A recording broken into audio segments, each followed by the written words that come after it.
Hello everyone, I welcome you all. I hope all of you doing well. I'm Abhijit, by the way. तो हम आज से शुरू करने जा रहे हैं जियोग्राफी और जियोग्राफी में हम देखने जा रहे हैं चैप्टर 3। ठीक है, आपके जो ओवरऑल ऐसे टेक्स्ट बुक है ना उसमें दिया है चैप्टर 3। फिर से आप कहोगे सर डायरेक्टली चैप्टर 3 पे जंप किया है। हाँ, चैप्टर 2 से इतना रिलेवेंट नहीं है, इजी चैप्टर है, जल्दी हो जाएगा और ये आपको एक कॉन्फिडेंस भी देगा। ठीक है कि हाँ, थोड़ा मज़ा आ रहा है करके, क्योंकि इसमें थोड़ा एनालिटिकल प्लस बहुत ज़्यादा टेक्निकल है। और जो चैप्टर 2 है, जो हमारा इसका प्रीवियस चैप्टर है यानी chapter 2, I think interior structure of the earth, यानी अर्थ के इंटीरियर में क्या दिया है वो बहुत ज़्यादा टेक्निकलिटी के साथ आता है, तो माइट भी थोड़ा कैसा ऐसा लेंदी भी हो जाता है तो यार। ठीक है, तो ये थोड़ा स्लाइटली इंटरेस्टिंग है, डोंट वरी, आप डायरेक्टली अंडरस्टैंड कर पाओगे।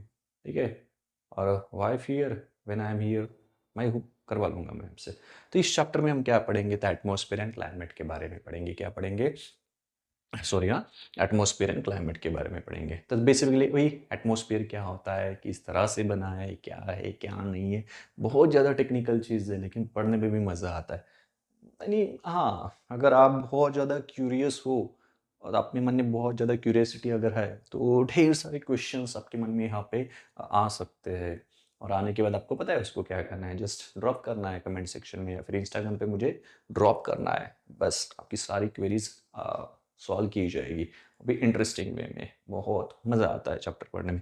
एनीवे, तो इस चैप्टर में हम देखेंगे कंपोजिशन, देखेंगे एटमॉस्फेयर का कि सबसे पहले तो देखेंगे कि एटमॉस्फेयर क्या है, किस चीज़ से बना है, क्या गैसेस एग्जिस्ट करती है वहाँ पे, ग्रेविटी क्या होती है, अल्टीट्यूड क्या होता है, एलिवेशन क्या होता है, इसके बारे में भी हम देखेंगे। उसके बाद स्ट्रक्चर, स्ट्रक्चर एंड एटमॉस्फेयर का क्या स्ट्रक्चर होता है। ठीक है, तो basically I think 5 layers atmosphere में हमें मिलती है, in the troposphere, stratosphere, mesosphere, thermosphere and exosphere. तीन पर्टिकुलर लेयर्स के बारे में भी हम पढ़ेंगे कि हर एक लेयर के बारे में पढ़ेंगे कि हर एक लेयर क्या होता है, उस लेयर का हम पे इफेक्ट क्या होता है, या फिर मान लो कि किस तरह से उस लेयर से भी यानी हम गुजरते हैं तो क्या होता है।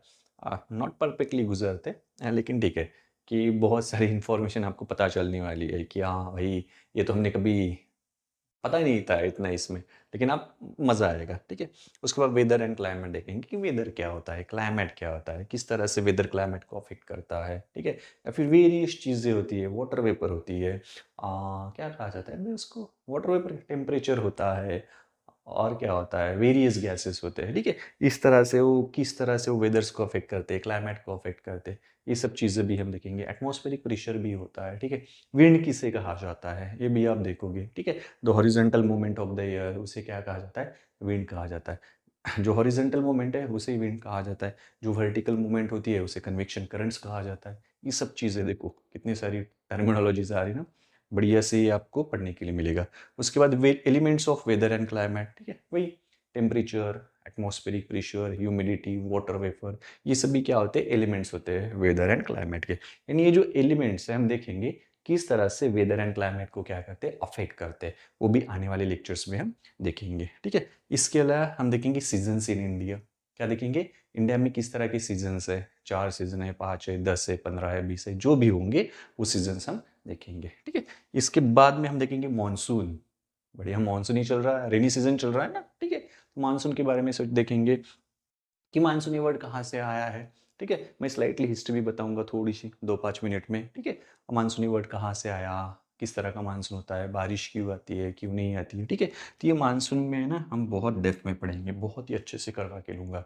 आई एम 101% श्योर जब आपका 10 का सिलेबस आएगा ना, नया सिलेबस, अभी ये नया सिलेबस है आपके लिए, 10 का भी अभी बनना शुरू होगा, तो उसमें ना जो हम बेसिक्स पढ़ेंगे ना, इसमें आपको 101% काम में आएंगे। ठीक है, तो मानसून में बहुत ज़्यादा लैंड ब्रीज क्या होता है, सी ब्रीज क्या होता है, these are the local events, इसके बारे में पढ़ेंगे। माउंटेन ब्रीज पढ़ेंगे, वैली ब्रीज पढ़ेंगे, अपनी जो टेम्परेचर जोन की डायग्राम है वो पढ़ेंगे, किस तरह से टेम्परेचर कम होता है, ज़्यादा होता है। इसके बाद और क्या पढ़ेंगे, कन्वेक्शन करंट्स पढ़ेंगे, हाई प्रेशर एरिया पढ़ेंगे, लो प्रेशर एरिया पढ़ेंगे। ये आपकी बुक्स में नहीं है लेकिन मैं पढ़ाऊंगा, 2 से 4 लेक्चर हो जाएंगे इसके। लेकिन ये होने के बाद भैया मानसून आप कभी नहीं भूलोगे, आपको मज़ा आएगा ये पढ़ने के बाद। आप हर पल सोचोगे कि अरे हाँ, ठीक है, that will be interesting. Okay, no need to worry. उसके बाद हम देखेंगे क्लाइमेट चेंज, यानी सब कुछ होने के बाद हम अक्सर न्यूज़ में आप रील्स देखते होंगे, अभी बच्चे हो तो मैक्सिमम आपकी एज के वो रील्स पे रहते हैं। तो मान लो कि भैया कभी कभी क्लाइमेट चेंज वर्ड सुनने के लिए मिलता है, तो क्लाइमेट चेंज क्या होता है, ठीक है, उसका मीनिंग जानेंगे। फ्लड्स क्या होते हैं, जैसे कि आपको केस स्टडी दी है पंजाब की, तो फ्लड्स नेचुरली आ रहे हैं या ह्यूमन मेड है, उसके बारे में देखेंगे। और कार्बन फुटप्रिंट देखेंगे। और ये सब होने के बाद, ठीक है, जो आपके एनसीईआरटी में सालों ने दिए है ना, बक्से बक्से डोंट मिस आउट वाले, डोंट मिस आउट वाले क्या देखेंगे, सबसे लास्ट में देखेंगे वो बक्से हम कवर करेंगे। तो बेसिकली इतना सारा हम पढ़ने जा रहे हैं। स्पेशली यहाँ तक तो कुछ नहीं रहेगा, नॉमिनल वे में चलेगा, लेकिन मानसून में मज़ा आ जाएगा। ठीक है, बहुत ही बड़ा टेक्निकल चैप्टर है, मस्त। और जियोग्राफी मेरा फेवरेट सब्जेक्ट है, पढ़ाने में भी क्या होता है, मज़ा आता है। तो मिलते हैं जल्दी नेक्स्ट लेक्चर में, तब तक के लिए सी यू। ठीक है, चलो फिर बाय बाय।